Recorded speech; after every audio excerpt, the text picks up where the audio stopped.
जय हिंद दोस्तों। आप सभी लोगों का स्वागत है जय हो स्टडी न्यूज़ के इस चैनल पर। यूपीपीएससी के अपडेट के बाद बहुत सारे लोगों ने रिक्वेस्ट किया था बीपीएससी के लिए भी जानने के लिए, क्योंकि बहुत सारे ऐसे लोग हैं जो आरओ के एग्ज़ाम पे फोकस ना करके यूपीपीएससी और बीपीएससी ये दो एग्ज़ाम पे फोकस कर रहे हैं, पीसीएस लेवल के दोनों एग्ज़ाम्स को। तो आप लोगों के लिए भी कुछ इन्फॉर्मेशन पता चली है, तो जब तक वो चीज़ें क्लैरिफाई नहीं हो जाती हैं कई जगह से, तब तक वीडियो बनाने का कोई मतलब नहीं होता है। तो आप लोगों के लिए बीपीएससी के बारे में ये पता चला है कि अभी जो आप लोग देख रहे हैं कि दुर्भाग्यवश वहाँ पर भी जांच चल रही है। जो बीपीएससी 3.0 टीआरई 3.0 जो टीचर रिक्रूटमेंट में जो भी चीज़ें हुई, उसके बाद से वहाँ भी जांच हो रही है, तो थोड़ा सा प्रभावित होगा एग्ज़ाम कैलेंडर और एग्ज़ामिनेशन शेड्यूल भी, लेकिन बहुत आगे नहीं जाएगा। बीपीएससी की पूरी कोशिश है कि अधिक से अधिक अगले 1 डेढ़ महीने में एग्ज़ाम करा लिया जाए, जो भी शेड्यूल है पहले से।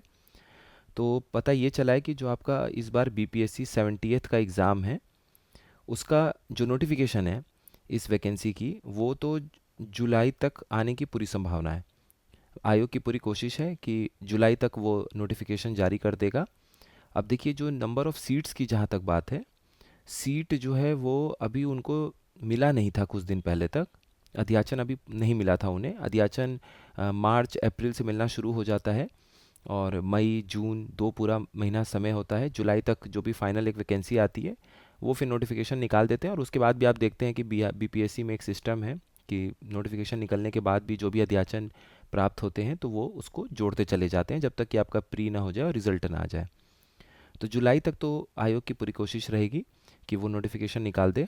और जो हर बार की तरह जो ये 30 सितंबर का डेट था, ये आप मान के चलिए कि 30 सितंबर को मुश्किल है, अब ये एग्ज़ाम 30 सितंबर को नहीं हो पाएगा। नया जो कैलेंडर है उसके हिसाब से जो इन्फॉर्मेशन प्राप्त हुआ है, अक्टूबर का सेकेंड या थर्ड वीक आप मान लीजिए।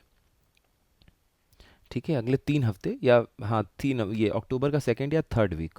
तो पूरी कोशिश है कि 22-24 अक्टूबर जाते जाते एग्ज़ामिनेशन करा लिया जाए बीपीएससी का। और उसी तरीके से जो मेंस होगा वो भी कुछ दिनों के लिए आगे जाएगा। वो आपका जो फर्स्ट वीक ऑफ जनवरी में होता है, उसको आप लास्ट वीक ऑफ जनवरी या फर्स्ट वीक ऑफ फरवरी मान लीजिए। ठीक है, वो आपको लगभग अंतिम हफ्ता जनवरी का या पहला हफ्ता फरवरी का, उसके आसपास। वो अभी कैलेंडर जब जारी होगा कुछ दिनों में, तो आपको वहाँ भी क्लैरिटी मिल जाएगी कि एग्ज़ाम कब तक होगा। तो लगभग इतना आप मान के चलिए कि यहाँ पर भी आपको एक टाइम मिलेगा। अब देखिए, जो लोग पीसीएस दे रहे हैं यूपी और बिहार दोनों का, आप लोगों में से काफ़ी सारे लोगों का क्वेरी भी था कि कैसे कैसे टाइमिंग हमें मिल सकता है। तो देखिए, जुलाई में तो आप लोगों का 21 जुलाई के आसपास आपका यूपी पीसीएस होगा। इसके बाद अब आपका जो मेंस है, वो एग्ज़ामिनेशन कैलेंडर अब आने ही वाला है कुछ दिनों में, इसी हफ्ते चांस है कि आ जाएगा। नहीं तो 10 तारीख तक तो आने का पूरा पूरा चांस है कि आपको एग्ज़ामिनेशन कैलेंडर देखने को मिल जाएगा। तो मेंस जो है वो आपका नवंबर में होना है। ठीक है, मेंस आपका नवंबर में चांस है होगा। अब ये आप देख रहे हैं, नवंबर में अगर आप मेंस दे रहे हैं तो बीपीएससी का जो आपको प्री देने को मौका मिलेगा, वो इसके लगभग मेंस के, यूपी पीसीएस के मेंस के 1 महीने पहले देने को मिलेगा, या फिर 20-22 दिन पहले। उसके बाद जब आप नवंबर में मेंस दे के फ्री हो जाएंगे, फिर अगले 2.5 महीने आपके पास होंगे, 2.5 से 3.25 महीने आपके पास होंगे बीपीएससी पे फोकस करने के लिए। तो इस तरीके से आप समझ लीजिए कि दोनों जो लोग देना चाह रहे हैं एग्ज़ाम, और बहुत बड़ी तादाद में दोनों ही एग्ज़ाम पे फोकस होता है लोगों का, पीसीएस जो लोग सिर्फ देना चाहते हैं, तो आप लोगों के लिए इस तरीके से शेड्यूल मिल जाएगा। जुलाई में प्री हो गया यूपी पीसीएस का, मेंस आपको इस एग्ज़ाम का नवंबर में देने को मिलेगा।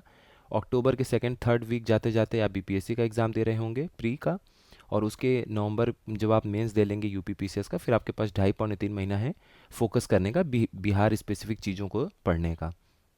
उसमें डिस्क्रिप्टिव पेपर होता है, उसमें नंबर ऑफ़ क्वेश्चंस कम होते हैं, लेकिन उसको डिटेल लिखना होता है। तो जो आप यूपी पीसीएस के लिए जीएस की पढ़ाई करेंगे, वो लगभग पूरी पढ़ाई वहाँ काम आ जाएगी आपको। स्टैटिस्टिक्स थोड़ा अलग से देखना होता है, और वहाँ पर आपको बिहार स्पेसिफिक जो क्वेश्चन पूछा जाता है वो थोड़ा सा अलग देखना होता है। बाकी तो आपकी पूरी पढ़ाई वही काम आती है जो आप यूपी पीसीएस के लिए कर रहे होते हैं, या फिर जो लोग यूपीएससी दे रहे होंगे। तो ये इन्फॉर्मेशन है, और भी जो भी ऑथेंटिक इन्फॉर्मेशन कुछ मिलता है तो आप लोगों को ज़रूर बता दिया जाएगा। अच्छे से पढ़ते रहिए। आप सभी लोगों का बहुत बहुत धन्यवाद।